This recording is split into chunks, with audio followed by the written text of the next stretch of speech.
Tout comme ils le font maintenant, beaucoup de gens au Moyen-Âge voyageaient pour des raisons commerciales, de plaisir et religieuses. Mais au Moyen-Âge, les gens n'avaient que deux options pour voyager, contrairement à aujourd'hui. Ils pouvaient soit aller par terre, soit aller par mer. Les plus aisés voyageaient à cheval ou à dos d'âne parmi les options terrestres. Les produits s'étaient transportés par des animaux de bât, des chariots et des carrosses. Dans toute l'Europe, les Romains ont construit un réseau de routes et de ponts à travers leur empire. Ces autoroutes, d'abord construites pour des raisons militaires, sont devenues essentielles au commerce. Malheureusement, après la chute de Rome au début du 5e siècle, ces routes n'ont plus été entretenues et sont redevenues des chemins de terre.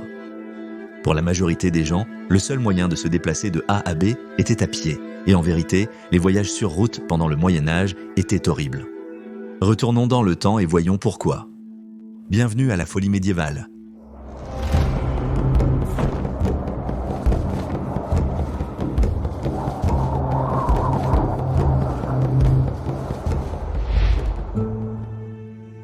Mes pieds me font un mal de chien. Des distances de 10 à 20 miles pouvaient être parcourues en une journée. Davantage si le besoin était urgent et la route mieux entretenue. Poussés par la ferveur religieuse, les pèlerins pourraient même parcourir 30 miles en une journée, ce qui signifie qu'ils passeraient entre 8 et 10 heures à marcher. Étant une partie fondamentale de la société médiévale, le christianisme imprégnait la vie des gens au Moyen-Âge en Europe. Pour eux, leur foi était physique, reconnaissable dans les grandes cathédrales et abbayes qu'ils bâtissaient, et les reliques visibles dans divers sanctuaires à travers les terres. L'Église encourageait les gens à faire des pèlerinages spéciaux vers ces lieux saints où ils trouveraient les dents, les os, les chaussures ou d'autres objets qui appartenaient autrefois à un saint important. Prier à l'un de ces sanctuaires offrirait la rédemption et une meilleure chance d'aller au paradis. De nombreux sanctuaires offraient même l'espoir de guérir de la maladie ou du handicap.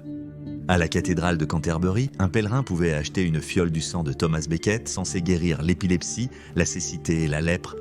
À Walsingham, une fiole était supposée contenir le lait de la Vierge Marie et son eau de bain serait sur eBay. Les reliques les plus courantes étaient des clous et des morceaux de bois censés provenir de la croix utilisée pour la crucifixion du Christ, et beaucoup de ces reliques étaient dupliquées à travers l'Europe. En fait, à la fin du Moyen-Âge, le théologien français Jean Calvin a dit que parce que tant d'églises prétendaient posséder un morceau de la vraie croix, il y avait assez de bois en elles pour, je cite, « faire une grande cargaison de navires ». Évidemment, de l'argent était en jeu et serait récolté à l'arrivée des pèlerins au sanctuaire. Certains donneraient plus d'argent pour toucher ou embrasser la sainte relique. Normalement, le gardien du sanctuaire les récompensait d'un insigne en métal portant le symbole du lieu sacré. Ainsi, le pèlerin pouvait l'attacher à son chapeau pour montrer les sanctuaires de visiter, l'équivalent médiéval d'avoir de nombreux tampons dans son passeport. Certains voyageaient outre-mer par terre et par bateau pour visiter des lieux saints tels que la Palestine, où une grotte était censée contenir le lit d'Adam et Ève. Tout voyage au Moyen-Âge était dangereux, surtout un long voyage, donc les pèlerins voyageaient en groupe pour se protéger contre les hors-la-loi, ou s'ils étaient assez riches, ils paieraient de quelqu'un d'autre pour faire un pèlerinage pour eux, comme le marchand de Londres qui a payé un homme 20 livres pour aller au mont Sinaï en Égypte pour lui en 1352.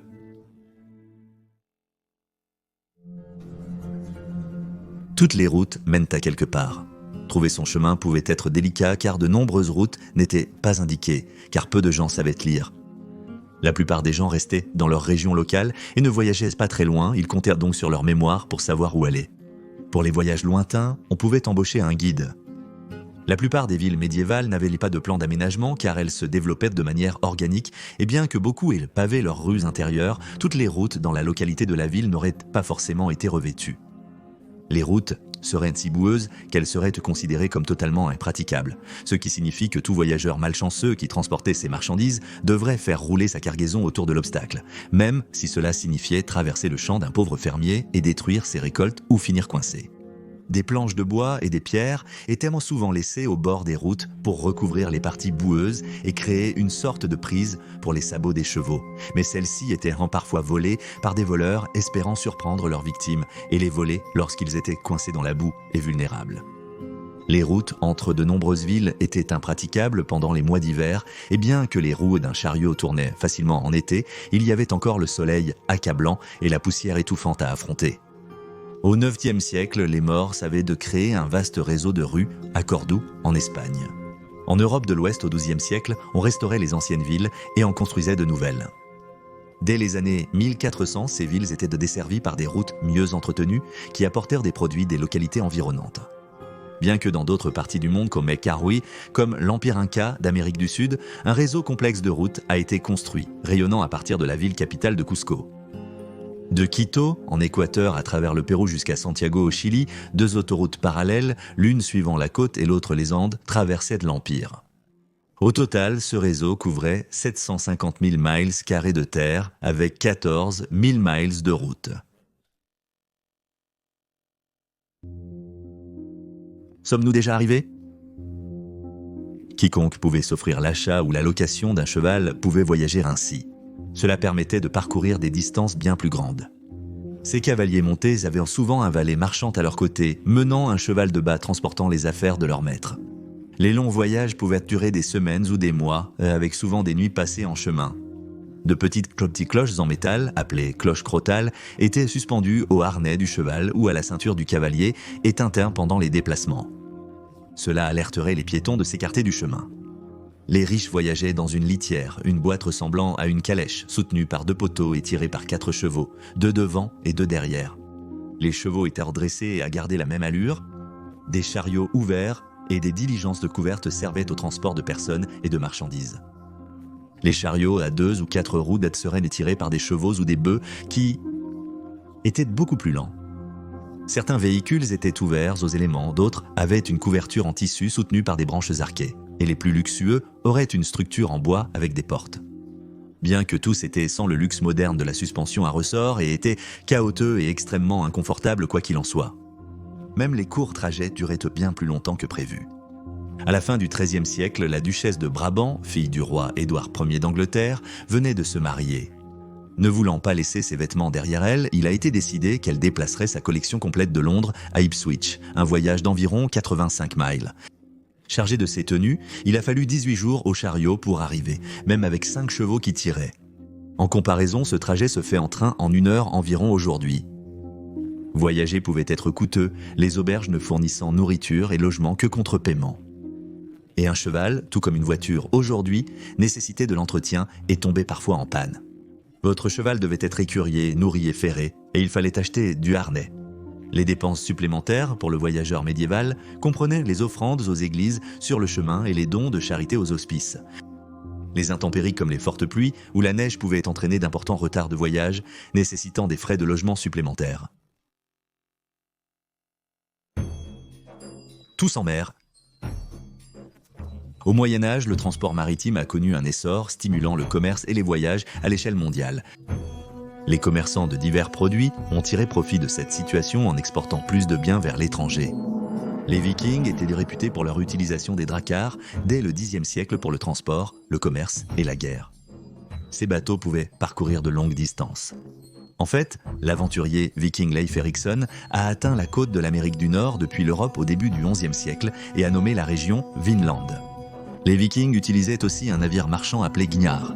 Il était plus court, large et profond qu'un long bateau permettant de transporter plus de cargaisons comme la laine, le bois, les fourrures, les armes et les esclaves. Le commerce se faisait le long des routes de la Méditerranée et de la mer Baltique. Les Gnarr pouvaient traverser l'Atlantique jusqu'à Vinland, au Groenland et en Islande pour amener du bétail dans les colonies norroises. Plus au sud, les galères, qui étaient propulsées par des rameurs, sont restées en usage tout au long de la période. Elles étaient aussi utilisées en Europe du Nord, mais moins car elles manquaient de stabilité pour les eaux agitées. Au haut Moyen-Âge, le kojg, un navire à un mât, a peu à peu remplacé les navires vikings. Sa coque à fond plat le rendait idéal pour le chargement et le déchargement car le kog pouvait se stabiliser dans le port. Vers la fin de la période, la construction navale avait considérablement progressé avec l'utilisation fréquente des navires carrack et caravelle. La caravelle était petite, maniable et rapide, dotée d'une voile latine. Le carrack plus grand avait 3 à 4 mâts et était assez stable pour les mers agitées et les longs voyages.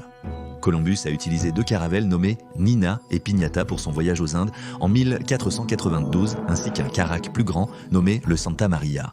À Venise, une ville construite sur l'eau, les gondoles étaient en usage dès le début du Moyen-Âge, bien que l'aristocratie préférait voyager à cheval plutôt qu'en bateau. Après l'interdiction de monter à cheval au XIVe siècle, l'élite italienne a commencé à se déplacer en gondole le long des canaux, un mode de transport toujours utilisé par les touristes aujourd'hui.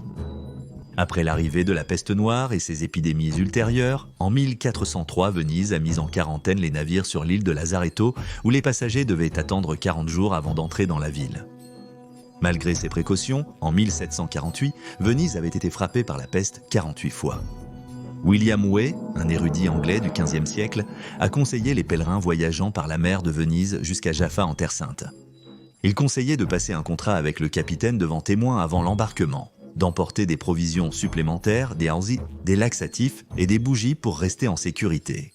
Il conseillait de trouver une place dans la galère, je cite, « sur le pont le plus haut parce que le plus bas est étouffant de chaleur et puant ». Il a averti qu'une bonne place coûterait, je cite, 40 ducats pour la galère, la nourriture et la boisson jusqu'à Jaffa et retour à Venise.